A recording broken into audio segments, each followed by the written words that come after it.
Hey y'all, wanted to share some of my 2025 SHOT Show highlights with you.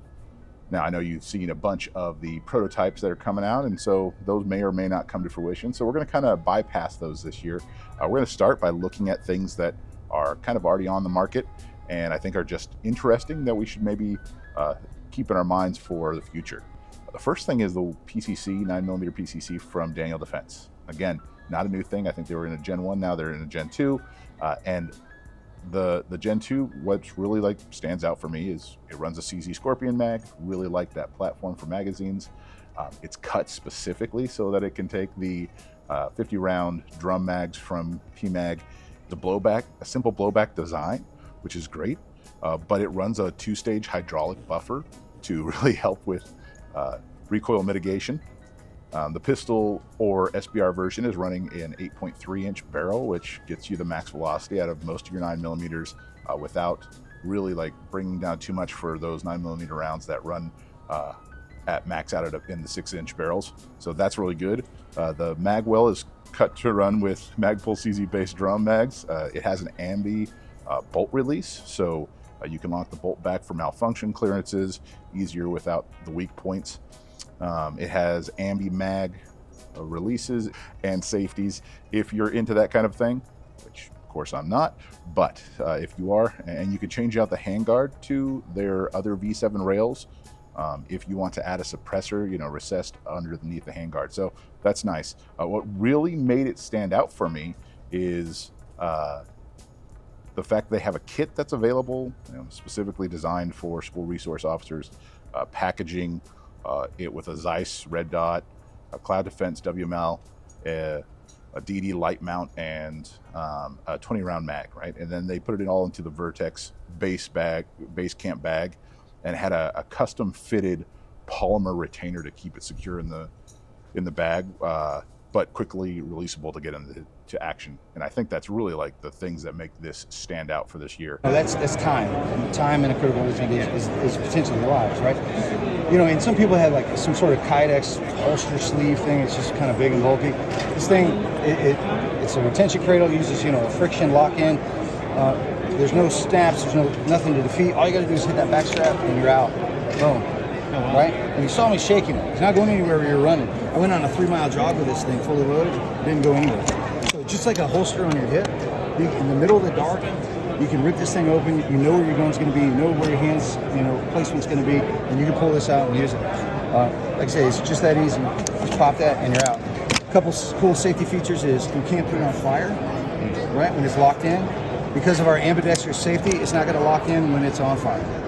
So you can't lock it in when it's on fire. The bandolier that it comes with carries two 35 round PMag CZ PMags and has a quick deploy medical pouch. And really that bandolier bag to me was super cool because I love bandoliers.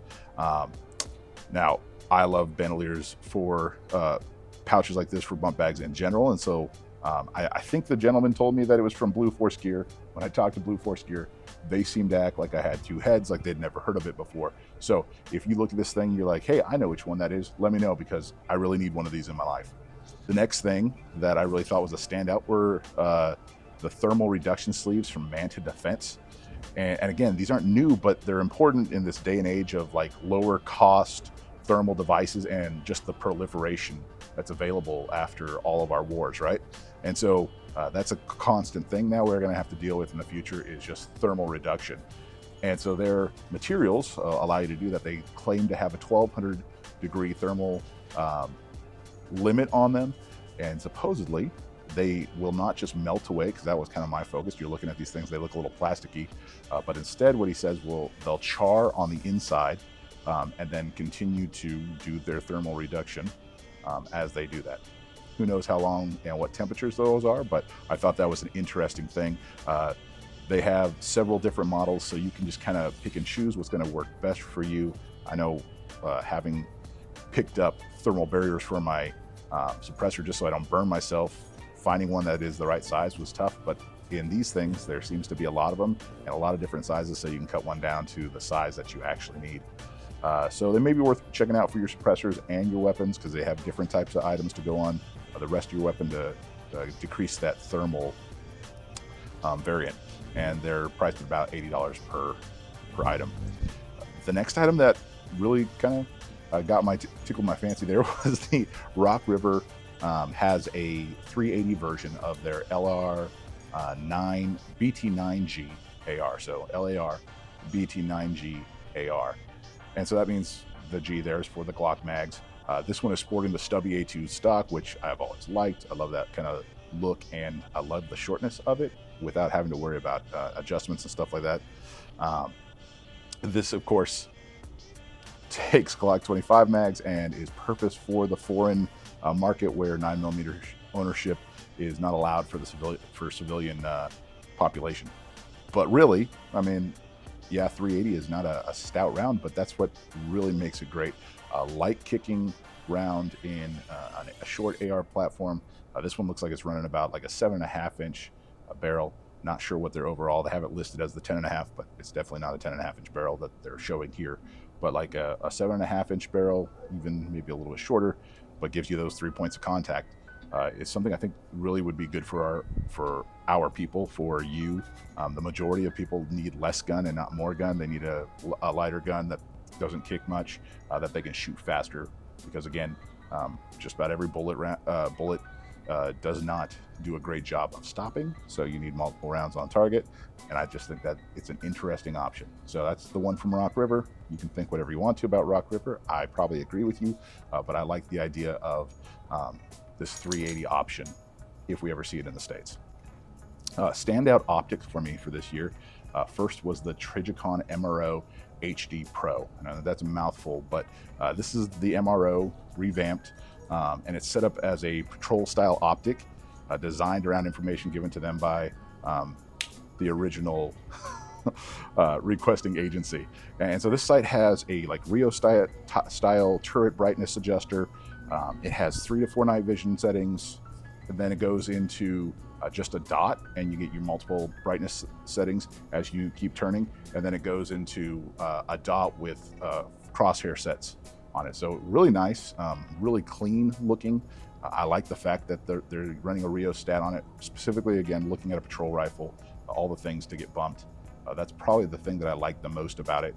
Just all these little items that they have that go together. So they purport to have dealt with parallax issues from the past with their MROs that a lot of users complained about, but we of course won't know until we get one to shoot.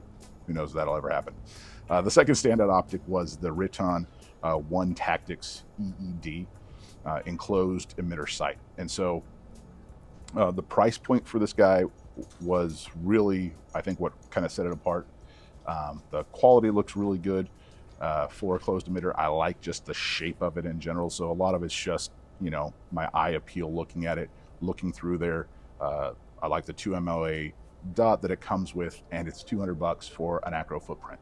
So that, for me, is really what I think sets it apart in that aspect. I like the clarity of the 2 MOA dot, and I've been impressed over the years with other Riton red dots. Specifically, the ones that I've dealt with have been the 1 Tard. I've had several of those on some of my guns, so they're still all running well, so I like them. Then the accessory that really stood out for me this year was from Ikon Defense. They build what they lovingly call the unicorn slide, and when you look at it here, you'll see why they call it a unicorn slide. This slide allows you to mount a charging handle on 3 points, the 9, the 12, and the 3 o'clock positions, without having to lose the options of a red dot or a front sight using, unless of course you're using the 12 o'clock position. And of course you would think, well, yeah, maybe you'll lose the red dot on the 12 o'clock position, but instead you just look through it, right? The same thing as if you put your thumb over on your 365, you can still look through the red dot and you just superimpose it, not a big deal. So a pretty nice option for those with 320s, and I think that's one worth looking at. It is not cheap, but if you're just gonna be buying a specific 320 slide anyways, this is where I think that really comes into play and becomes a good option for what it is. The last kind of thing that I would look at that was interesting, I'm not a big fan of lever action guns, but a lot of my friends are. And Arrow is, of course, coming out with a they have their prototyping. I know I said I wouldn't be doing too much in prototyping, but this one I thought was interesting for the current climate with a lot of people loving lever action guns. They are coming out with M-LOK series front handguards with essentially a full-length Picatinny rail on top, which makes it almost monolithic. Of course, you're talking about something that you just screwed into another thing, but it looks like it's nice and solid. And then also metal skeletonized real rears on them. Again, that kind of a stock is not something I would enjoy, but I know a lot of you guys probably like that kind of stuff. So it looks really high-end. Arrow, of course, makes a lot of stuff milled out for us that works well. So those are kind of my high points for this year. We'll come back with some other ones that I really thought were cool. One of the things I'd love to see one of these days is that little Mohawk silly Turkish SMG PDW. This year, 4.8 inch or 4.9 inch barrel. Man, just a sweet little gun, light, well built.